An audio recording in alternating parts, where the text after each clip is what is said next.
Hello, everyone. I'm Renee Yager, Director of Marketing at EPC, and welcome to today's webinar, GaN in Space, co-sponsored with our distribution partner, Micross.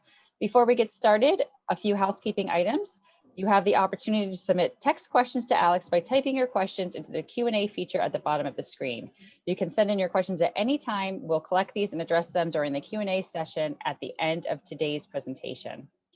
At the conclusion of the webinar, we will be selecting one participant at random to receive a copy of the third edition textbook, GaN Transistors for Efficient Power Conversion. If you are the lucky winner, you will be contacted in the next few days for your shipping information. Now, I would like to introduce our speaker today. Alex Lito is the CEO and co-founder of Efficient Power Conversion. As a co-inventor of the HEXFET Power MOSFET, Alex holds many patents in power semiconductor technology and has authored numerous publications on related subjects, including co-authoring the first textbook on GaN transistors for Efficient Power Conversion. Alex, thank you for joining us today. Thank you, Renee. And today we're going to answer the question, why GaN in space? We have a busy agenda. So first, we'll give you just a brief overview of gallium nitride in general, and then talk about its reliability, since space applications tend to be the most demanding in terms of product reliability, because there's not much options if it fails in space. And then we'll talk about radiation tolerance of GaN versus silicon. Gallium nitride is an amazing material with extremely high tolerance to various forms of radiation. We'll explain why. We'll look at failure mechanisms in gallium nitride, and we'll talk specifically about the very big difference in electrical performance of gallium nitride compared to the aging rad-hard silicon power MOSFET. And then finally, we'll go into some space applications and solutions that gallium nitride enables. So what is gallium nitride on silicon technology? GaN on silicon is really the recognized displacement technology for silicon power MOSFETs, a multi-billion-dollar market that's been around for many, many years. GaN on silicon devices are smaller, they're higher performance, they're faster, they're more radiation hard, and they're more reliable than silicon power MOSFET, and we will show that to you today. GaN technology, which is EPC's trademark for our GaN on silicon technology, is extremely radiation hard. As a matter of fact, we very specifically designed our products for radiation hardness. Now, GaN on silicon technology also has a big advantage over silicon in that it can be integrated while preserving the extraordinary radiation hardness. That is not the case so much with silicon devices. Now, EPC is the largest producer of GaN on silicon power devices in the less than 400 volt market, and we've been in manufacturing high volume for over 10 years now. So let's look at how GaN is built. This is a very simple process, and it's done in a standard silicon foundry side by side with silicon wafers. So it's not a surprise that you start with a silicon wafer. And on top of that, you grow a very thin layer of aluminum nitride, which is a seed layer. It has a crystal periodicity that when you combine it with silicon, it creates a repetition that is good for aluminum gallium nitride, and then finally gallium nitride. So we grow multiple buffer layers until we get to device grade, single crystal gallium nitride. Now, gallium nitride is a polar molecule. And what that means is if you warp it or twist it, it generates an electric field. We do that with a very thin layer of aluminum gallium nitride. Because it has a different lattice constant, it squeezes that top layer with extreme force and generates a 6 megavolt per centimeter electric field right at the surface. This sucks electrons out of the gallium nitride layer and squeezes them up against the ceiling there of the aluminum gallium nitride. It squeezes them so hard with that mega force that they actually become quantum mechanical and develop a very high mobility, which is why these are sometimes called high electron mobility transistors, or HEMTs. And those electrons are in something called a two-dimensional electron gas. Now, EPC invented a way to grow an additional crystal layer, shown there is a gate that actually depletes away the electrons underneath the crystal layer, And when you apply a positive voltage on the gate, they come back. They're sucked back up to the surface. This is an enhancement mode or normally off device that looks just like the control scheme of a power MOSFET. You put electrodes on there for source and drain. You put dielectrics, field plates, and there you have a lateral, high electron mobility, gallium nitride on silicon transistor. Now at EPC, we're very keen on failing our devices. Customers ask us to qualify products all the time, and they say, well, burn them in for 1,000 hours at maximum temperature, maximum voltage, and all that kind of stuff. But we look at that as only understanding a single point in the operating surface of a device, and it doesn't tell you how they might fail under all conditions. So what we do is we have an aggressive test to fail methodology. And to show you what that means, here's a table. On the left-hand column are all the ways you can stress a device. You can stress them with voltage, you can stress them with current, you can stress them with extremely fast rise of voltage or current. You can stress them with temperature, chemicals, you can mechanically twist them and torque them, and you can also stress them with radiation. We've stressed them in all of these ways. And in failing devices under these conditions, which most often means going well beyond data sheet conditions, we've developed an understanding of the intrinsic failure mechanisms, exactly why they fail. And by doing that, we can then characterize those intrinsic failure mechanisms over all temperatures and mechanical stresses and voltage and electric fields and rates of change and stuff like that, and develop a complete understanding of how a device will operate under any mission profile. This, by the way, is discussed in great detail in our Phase 12 reliability report, which you can get on the epc-co.com website. I'm going to show you a couple of examples. First, the simplest example, which is stressing the gate of our device with voltage. Now, in order to understand the rate of failure, you create these probability of failure charts. These are called Weibull charts. On the left-hand chart, we're looking at a 25 degrees C, room temperature probability chart for an EPC 2212. That's an automotive certified 100-volt part. The probability of failure is on the vertical axis, and on the horizontal axis, you have the time to failure. And the various different graphs here or cohorts are at different voltages. Now, these have a maximum gate voltage on the data sheet of 6 volts. So everything here is well above data sheet limits. And you can see the various failures at 9.5 volts, 9 volts, 8.5 volts, 8 volts, and all those create various slopes of probability versus time. On the right-hand side, we repeated the 9 and 9.5 volt legs, but at 120 C, so that we can understand how these failure mechanisms vary with temperature. From this, you can create probability of failure graphs that look like this chart. On the left-hand side, we have mean time to failure at 2 different temperatures versus gate voltage. Remember, these have a maximum gate voltage in the data sheet of 6 volts. And you can see, there's very little difference between 120 C and 125 C. As a matter of fact, it's a little strange, but the higher temperature is more reliable than at lower temperatures. The equation at the top is the equation that was best fit, and it's consistent with something called time-dependent dielectric failure. On the right-hand side, you'll see this converted into a probability chart of time to failure for various part per million failure rates. The vertical line is our maximum rating of 6 volts. So we've extrapolated the data that you see on the left and from the Weibull charts all the way to 6 volts.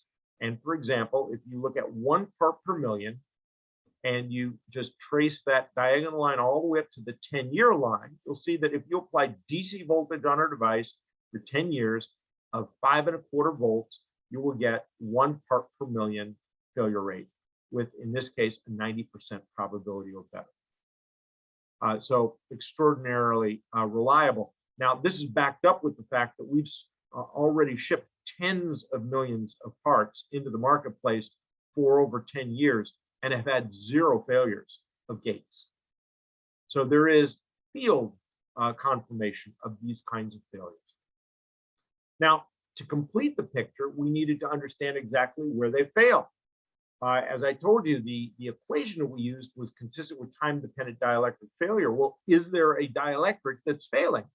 And the answer is yes. We have done failure analysis on hundreds of parts, and this is showing you the cross-section around the gate. And you can see gate metal, gallium nitride, and the metal 1, which is layered, which is shown there, and a dielectric that separates metal 1 from the gate metal. And that is where the failure site is.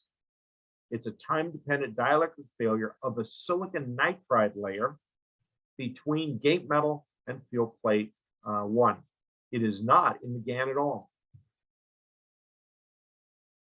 Let's go to a more complex story, stressing the drain to source with voltage. And there's more talk about this because there's something called dynamic on resistance that's been observed in gallium nitride devices. And this is what it looks like. On the graph on the left, you see a device, and the on resistance is on the vertical axis and time is on the horizontal axis, with the right-hand side being some huge number, far greater than the age of the universe, by the way. But the actual measured points are in the lower left-hand corner, the solid part of that, and then the dotted line is the extrapolation. And where that extrapolation goes through the datasheet, that's where we would expect the devices to exceed datasheet limits and therefore be defined as a fail. It's a soft fail, but it's a fail. Now on the right-hand graph, you'll see many devices that are there, and you can see there's slight variations in slope, slight variations on resistance, and therefore variations in where they fail. In fact, we can show and will show that you can use the equation down below to largely characterize these behaviors over time. Now, it's been widely circulated in the industry that the main failure mechanism is due to hot carrier trapping. Hot carriers get enough energy to jump over the barrier and get trapped in a dielectric. At EPC, we wanted to make sure that was the case. This is actually showing you an image of hot carriers being trapped. When a hot carrier jumps the barrier and gets trapped in the silicon nitride above it, near the drain electrode where the electric fields are the highest, they generate a photon, and the photon is in the order of the 1 to 2 micron spectrum. And here we are actually imaging those photons as they get trapped. We can turn the voltage up and down, and we can see at exactly what electric fields our devices get trapped. And in generations subsequent to the one in this picture, we've designed it so that you don't get that trapping within datasheet limits. And here's the proof. In the left-hand graph, you'll see a 100-volt device, EPC 2045, that is biased under different voltages. This is a very difficult JEDEC-based test called a double pulse or hard switching test. And you'll see the right-hand side of this is 10 years, and we have normalized on resistance so that all these curves will just make more sense. And you can see 60 volts, 80 volts, 100 volts, very little change all the way out to 10 years. But once we get past the datasheet limit to 120 volts, it exceeds the design limit. Electric fields are high enough that you start getting some trapping. An interesting thing about hot carrier injection is that it has a negative temperature coefficient because the mean free path of hot carriers actually goes down as the temperature of the lattice goes up. You can see that on the right-hand side where we've reproduced all of these curves, but at 125 C. Notice how it's flat. In fact, as you go up in higher temperatures, the hot electrons interact with the vibrating lattice that's at a higher temperature and lose their energy. And therefore, very few of them have enough energy to jump over the barrier and get trapped in the silicon nitride. So when you're thinking about qualification testing, which is sort of typically highest voltage and highest temperature for a long period of time, in gallium nitride, that's not necessarily the highest stress on the device. Now at EPC, we've taken this to fundamental physical parameters, and on our phase 12 report, you can actually see the peer-reviewed literature and the parameters, the physical parameters that were used to generate this model. It's not a curve fit. This is a model that comes from physics. And on the left-hand side, you'll see the graph in the upper left, the graph that we just showed you at room temperature. On the right, it's what the model generates using basic physical parameters from peer-reviewed literature.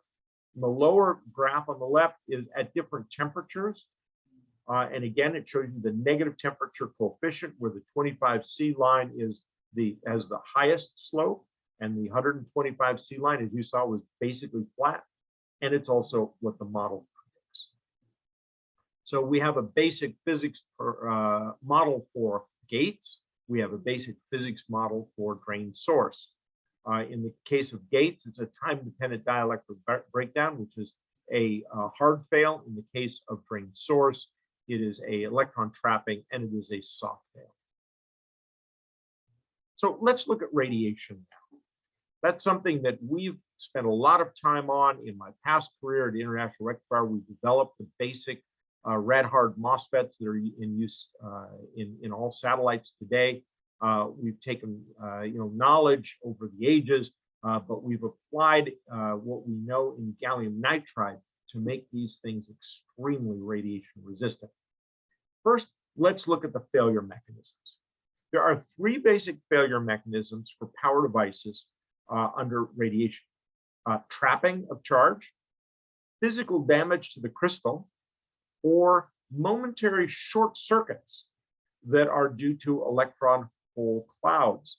Now, in the case of gallium nitride, we can't generate electron hole clouds because it is very hard to generate holes in gallium nitride. There's very low hole mobility. So that is not a failure mechanism in gallium nitride, but it is in silicon. So let's look at this. Here is a silicon MOSFET. And I was an engineer back in the early 80s and designed these red-hard silicon MOSFETs. They look like this. The white is a dielectric that separates a polysilicon gate from the underlying channel. And there's I'm pointing right to the gate there. And as you get gamma radiation coming into the device, it will actually cause positive charges to get trapped in that oxide. And as you get more and more positive charges, they cause the threshold voltage of the MOSFET to go lower and lower until eventually it crosses zero and it becomes a depletion mode device. Many people actually use bipolar gate drives, drive the gate negative to avoid this problem under high radiation environments. Well, GaN devices, which I showed you this picture before, don't have an oxide. There is no trapping from gamma radiation between the gate and the underlying channel, and therefore there is no mechanism for this. Here's some evidence of that. These are all going out to 500 kilorads, and they're courtesy of our EPC space division. And you can see basically all characteristics stay the same. There's no real change. Lately, we've taken some of our ICs as well as discrete devices out to 100 megarads to confirm there's no change out there either. So there's no change from gamma radiation in GaN devices from EPC. You can just stop worrying about that. Now, how about neutrons and protons? Neutrons and protons have a significant mass. We've also tested those out past 10 to the 17th now, although these graphs take it out to 10 to the 15th, there's no measurable change. The neutrons and protons cause a long-term failure mechanism in anything that is from displacement damage. In a crystal, what happens is the protons eventually cause the crystal to break up, and you'll get defects, traps, voids, that will increase the leakage current. Gallium nitride is much more resistant to displacement damage than silicon, and there is a basic physical reason for that. This is showing you displacement damage on a graph that shows the energy of displacement on the vertical axis versus the inverse of the lattice of the distance between the atoms in the crystal. So the tighter the crystal, the higher up on the right-hand side it will be. And you can see that silicon and gallium nitride are quite separated. What this means is the gallium and the nitrogen atoms in the crystal are much more tightly bound and therefore much more resistant to a proton coming banging into the crystal. And for that reason, you have an order of magnitude lower displacement damage in gallium nitride for the same bombardment. Let's go to the next one, and maybe the most pernicious, single event effects. Back to the MOSFET. Let's say you have an energetic particle and it happens to cross right where the gate is. Shown here, a gold atom, which is very common in these single event tests. If it crosses there and there's, you very often cause a gate rupture in that very thin oxide. That is called a single event gate rupture or Seeger event. Let's look at another one. Let's say it misses the gate, but it goes into the drift region. What happens there is you create a huge whole electron cloud as the gold atom smashes through there. It also causes displacement damage. The electron hole cloud creates a momentary short circuit or a single event upset. That does not occur, as I said before, in gallium nitride, but the displacement damage also in silicon, as we showed you earlier, is the silicon is far more vulnerable to it. So let's look here at gallium nitride. And here I'm showing you a curve of leakage currents going through a GaN device being bombarded at 85 mega electron volt centimeter squared per milligram, and that's LETs of silicon. So it's 85 LET. The dotted lines are gate leakage current, and the solid lines are drain leakage current, drain source. And you can see that the gate leakage all the way up to 10 to the 7th at 85 LET don't show any material difference at all. So we have no Seeger whatsoever. There is an increase in drain source leakage current. It's still small. It goes from 1 microamp here to 10 microamps, still well within specifications, even with 10 to the 7th ions per centimeter squared. That's a soft failure, and it's caused by displacement damage in the crystal. So let's look at the safe operating area under single events for GaN devices. First of all, in 40 volts and 100 volt devices, at all the way up to the limits of 85, 87 LET, we cannot produce single event failures. So at full voltage, 40 volt, 100 volt devices, forget about it. You don't have to worry about single events. Our 200 volt devices shown here, and this is again our current generation, they start to fail at about 175 to 200 volts at 85 LET. The green dots are at 60 and at 40 LET, and there are no failures at all there. But at 85 LET, we have some failures at 190 volts. In our next generation, these failures will be pushed well beyond 200 volts. Our 300 volt devices, though, do not fail until beyond 300 volts today. Very rugged under single event, very rugged under gamma radiation, very rugged under proton and neutron radiation. Now let's compare the electrical performance against the aging silicon rad-hard MOSFET. It's really not a fair fight. Let's start at 60 volts. This part was launched just a few weeks ago, the EPC 7014, which you can buy in chip scale format from EPC, and you can get it in a hermetic package from EPC Space. It's a 60 volt part. And in this case, we picked a part that is half the on resistance of two of the very popular rad-hard parts from Infineon. So it's 340 milliohms versus 680 milliohms. And yet the gate to drain charge, which is a measure of the switching speed, is 60 times less. That's 60. Size-wise, it's an order of magnitude smaller. And radiation level, of course, it's much, much more rugged. Let's go to 100 volts. I'm comparing here against two different part types. One we have on the left, it's half the on resistance of the Infineon counterpart. On the one on the right, it's approximately the same on resistance as the Infineon counterpart. And yet, gate drain, 30 times smaller. Size, in the case of the one that's half the on resistance, it's 10x smaller. In the case of the one that's about the same on resistance, about 7x smaller. How about 200 volts? Well, in this case, again, we look at one on the left, it's about the same on resistance. The one on the right, it's 5x lower on resistance. And again, it's just not a fair fight. 30 times less gate to drain charge. And, you know, in the case on the left, where you have the same on resistance, it's 10x smaller. In the case on the right, where you're 5x lower on resistance, it's 3x smaller. So it's just, you can get much smaller devices that are much more efficient. Let's look at applications now. As I said, these GaN devices are circling the globe as we speak. We have tens of thousands in space today.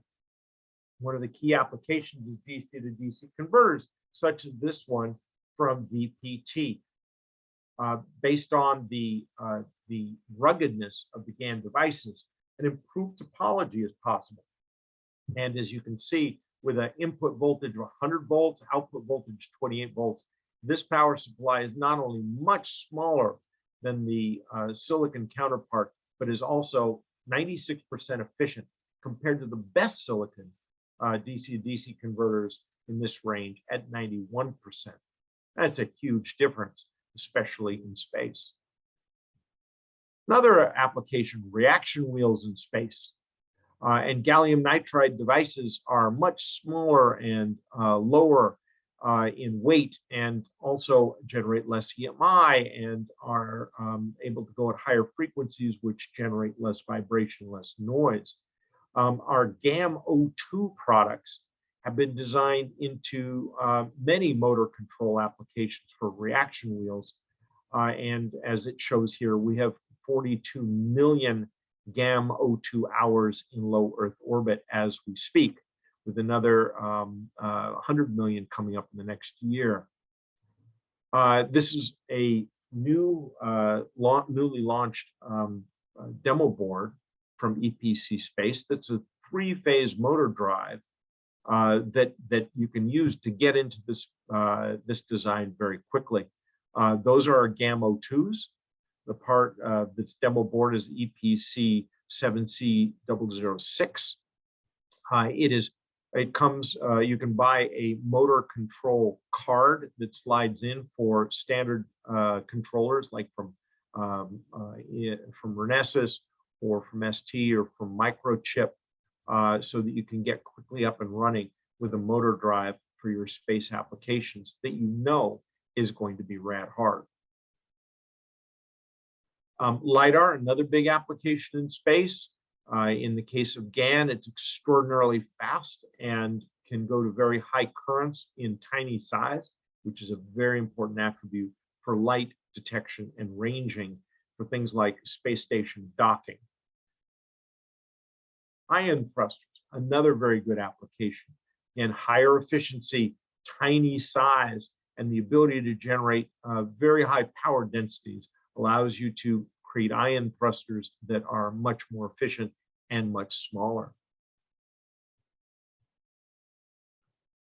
So just to summarize, you know, eGaN devices are significantly different than MOSFETs in terms of the failure mechanisms, much more radiation resistant.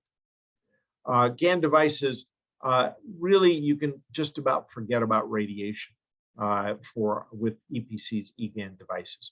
And you can do that with electrical performances at the state of the art for commercial devices. And as we all know, radiation hard power MOSFETs had to make very significant performance compromises for their radiation hardness. In the case of GaN devices, you're getting the state of the art of terrestrial performance in space. In general, you just can't beat it. They're the most efficient, smallest, most reliable solutions for spaceborne systems. Now, EPC offers these devices in wafer-level chip scale packages that meet all TID and SEE limits and with documentation. If you want them packaged, you can go to our EPC space division, and they will not only package them in rad hard, but give you all the certifications that you need for any high reliability application. And again, the key applications: power supplies for satellites, motor drives, LiDAR, and ion thrusters. And with that, I would love to take your questions. I would also like to point out that Micross is a distributor for both EPC and EPC space. So they're one-stop shopping for any needs in space applications from EPC. Thank you, Alex, and thanks everyone for attending today's webinar.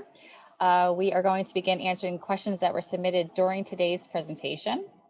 So the first one we have is, I'm not sure if you addressed this or not, but we get asked this a lot. Did EPC Space repatriate the work done by Freebird? Yes, EPC Space purchased all the assets from Freebird Semiconductor, and we reformed that as a joint venture with VPT starting in June of 2020. How are the radiation hardened GaN different from your COTS products? Of course, there's testing as a major difference, but are there also significant improvements in the design itself? Yes, there's difference in the device design and in the material design. The underlying material has to be modified for radiation hardness. And so there are many different things that we had to do to make sure that you don't have to worry about radiation anymore. The EPC 7014 datasheet doesn't include transfer characteristics of before and after radiation impact. Can you explain how the radiation impacts the device? It doesn't. Okay. Simple as that. It's a very important feature. Okay. The next question is, what D rating should be applied? So, and I encourage anybody to look at our Phase 12 reliability report on the epc-co.com website, because we talk about how to actually predict failures over all conditions. And it is a much more precise way of doing it than just derating. Now, for many of our customers, derating is a company policy. And so I advise you follow policy for sure. But we don't recommend a derating because we can tell you precisely how it'll operate under your conditions.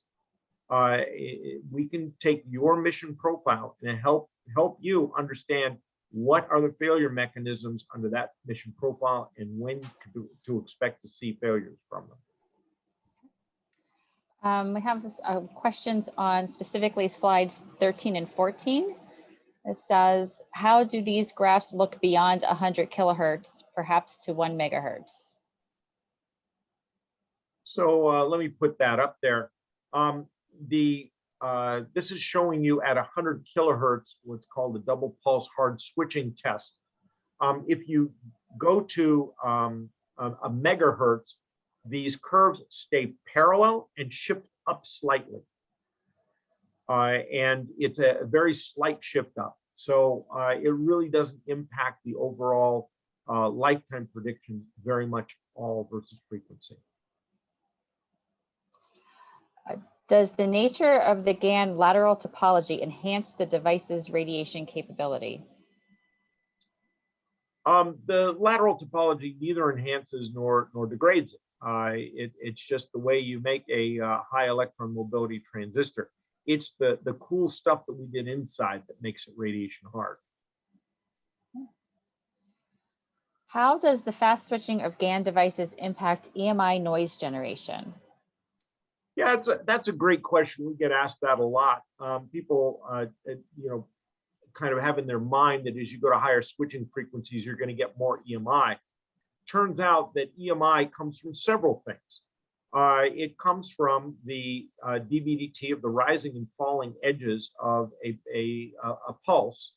And if it's also proportional to the square of the magnitude of the voltage of that rising or falling edge. Now, in the case of like a MOSFET, if you have a lot of internal package inductance because they're wire bonded, you will get lots of overshoot. That causes a higher leading edge and more ringing, both in the leading edge and the trailing edge, and that adds to the EMI. With GaN devices, they're flip chip. They have no internal inductance. The packages have been designed with very little added inductance, so your overshoot goes way down. So you actually have less EMI contribution from overshoot than you do with rad-hard MOSFETs. Now, as you go to higher and higher frequencies, the rising and trailing edge are sharper, and what that does is it pushes the EMI to higher frequencies. The energy is the same, but it's at higher frequencies where it's somewhere easier to filter out. Now, there are two other contributors to EMI, which are actually typically larger. One is just the antenna area of your layout. If you have a layout that big versus one that big, you have a smaller antenna and therefore it generates less EMI. GaN devices, we showed you, 10 times smaller. So you have less of a radiator antenna effect. The other one, which is quite significant, is that MOSFETs have a reverse diode that has to recover on each hard switching cycle. And that diode recovery creates a lot of current and voltage ringing, which is a major, maybe even the major source of EMI in hard switch silicon MOSFET circuits. GaN does not have that diode and therefore is not susceptible to that EMI. So in our practice, we found that GaN is actually quieter than silicon. If you do a good layout, if you're careful about it, it can be quieter. Okay. This is another question we get a lot. Because of the small size, are there thermal issues designing with GaN? We have a chip scale package from EPC that is the most thermally efficient package in the world because there is no package. The more you wrap something around the device, the more you put, basically thermal insulation around it that impacts thermal performance. But let me go directly to one of these data sheets and show you how the performance, let's see, I think on the next one. Yes. So if you look here at the R theta JC, it's about the fourth from the bottom. You'll see that the device is 10 times smaller on the left-hand side, but has only 4 times the theta JC. This is in packaged form. On the right-hand side, the device is the same on resistance, 8 times smaller, but only has twice the thermal resistance. So in both cases, you can have much higher power density for the same for the same temperature, and you have less of a challenge getting the heat out. Here's one. Will your rad-hard devices for LiDAR applications be proposed just as discrete solutions or as comprehensive IC? So we have in the commercial side integrated circuits that integrate power devices with drivers and also fully monolithic power stages. That would be half bridges with drivers and level shifters and logic inputs and things like that. All of those will see their way into EPC's space portfolio and EPC's portfolio as in with radiation hard variants. And that should start occurring in the second half of 2021. Are the mechanisms that you have presented with MTTF, are those random mechanisms, constant lambda, or are they aging mechanisms, end of life? So the ones that we showed in gate and the in-drain source are aging mechanisms. Those are intrinsic failure mechanisms, and we've characterized them over the life of the product. Extrinsic failure mechanisms tend to be what some people call quality problems or early life failures. We have lots and lots of statistics on that with extraordinarily low failure rates. As a matter of fact, in the last 4 years in all our automotive and all of our space and all of our telecom applications. We've seen a total of 3 failures out of 250 billion device hours that are documented in the field. That's 2 orders of magnitude better than the best silicon ever reported. Has any thought been given to creating a true bidirectional switch? Yeah, look, there's been talk about that for many years. It's the holy grail of switches. You can always put 2 devices back to back and get a bidirectional switch. The problem is that the gate electrode is referenced to the either the high or the low side, so you can't get away from that. What you can do is you can buy our monolithic power stages, and those have all that organized for you. But in terms of a true back-to-back switch, I don't see that happening in the near term with gallium nitride. Okay. Are more complex parts possible, for example, microcontrollers or FPGA? You know, Intel's been widely talking in conferences about their GaN-based logic. So the answer is yes. I think that there's some big challenges. For example, we don't have P-channel devices yet in GaN.